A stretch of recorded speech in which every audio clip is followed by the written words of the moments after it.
What is going on, Bulls Nation? Welcome back again for another video. Tough loss against Orlando, but Orlando has our number for some reason.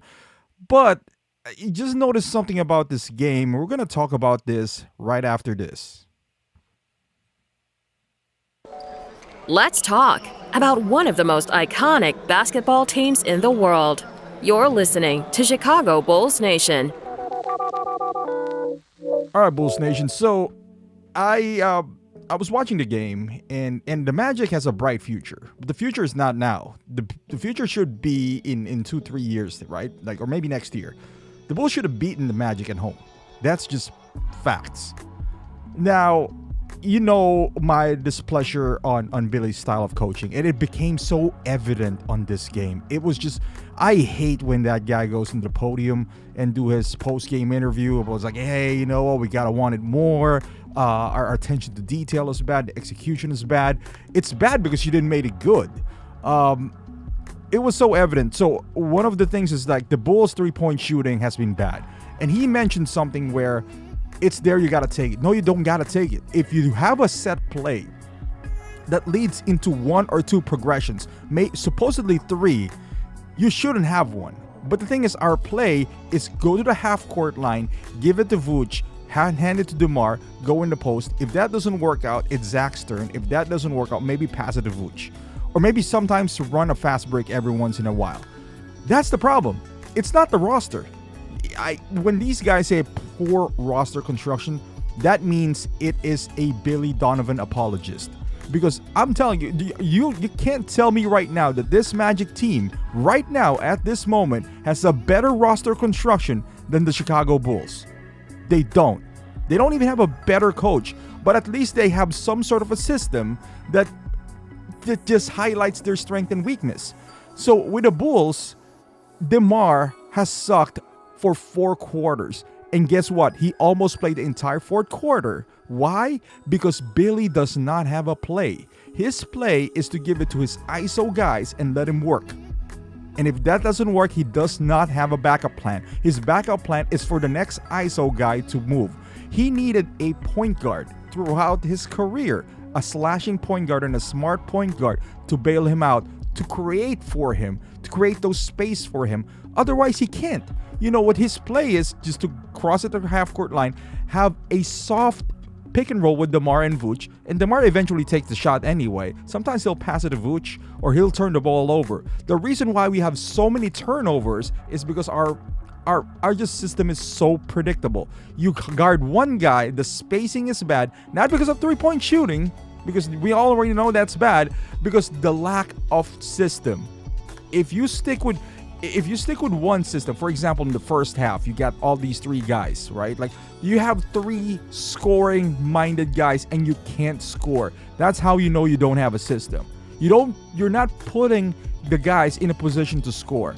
They should have a system. For example, in the first half, you gotta go to Vooch first. You gotta establish the post.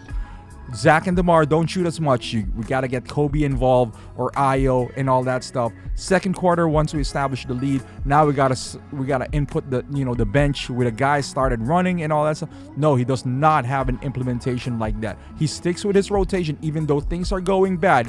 He sticks with his star players because he's hoping he'll get bailed out, hoping that DeMar would get hot or Zach would get hot, and his lack of plays and his lack of playbook, he would get bailed out of that. But the problem is, this year, DeMar hasn't been magical like last year. Last year was something like an aberration for DeMar, where he's hitting this tough shots and all that stuff. Now he's kind of injured. There's something wrong with DeMar. You can kind of tell his efficiency is bad. His turnovers are bad. Now, no one in the team has a high basketball IQ. And it's showing. Not even the coach has a high basketball IQ. That is the problem. Because if he does, he wouldn't put Zach as a point guard. He would put the ball rotating as much as possible, or running the ball all the time, putting Vooch in the post. Get it? You don't have a point guard that suits your style of play, right? And by style of play, I mean no play. Meaning you create for your own, you drive to the hole. When the defense collapses on you, you kick it out or you make a play. That is the entire mantra of Billy Donovan. And nothing's going to change. because no one in this team has a high basketball IQ. And that's the problem. No one has the motor as well. I think they all gave up at this point. So that's why I think, like having somebody who has the cojones, like Russell Westbrook or Patrick Beverley, would fit this mold better. Because where are you going to find a generational point guard like Chris Paul or Shai Gilgeous-Alexander?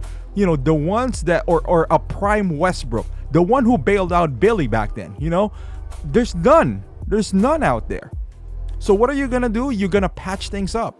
By patching things up, I mean, maybe make it up with the effort. Maybe make it up with, because Russell's going to give you the effort. Maybe make it up with a swag or whatever it is, like something, the fire that they bring in, the lack of execution, and not because of the players, because the coach is not calling the execution plays. Dalen Terry brought in the fire. The Bulls kind of went in, and guess what he did?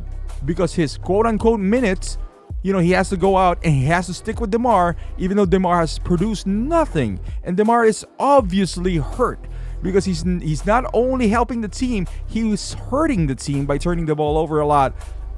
Let Dalen Terry play this out because he's having, a decent game and DeMar's not helping. But no, he needs to stick with DeMar because maybe he gets hot. That's what we're in right now, and man, it is so frustrating to watch because we do have a talent in the team, but we don't have a leader in the team because we don't have a coach in the team. Thank you for watching. Subscribe to the channel, and I'll see you guys in the next video.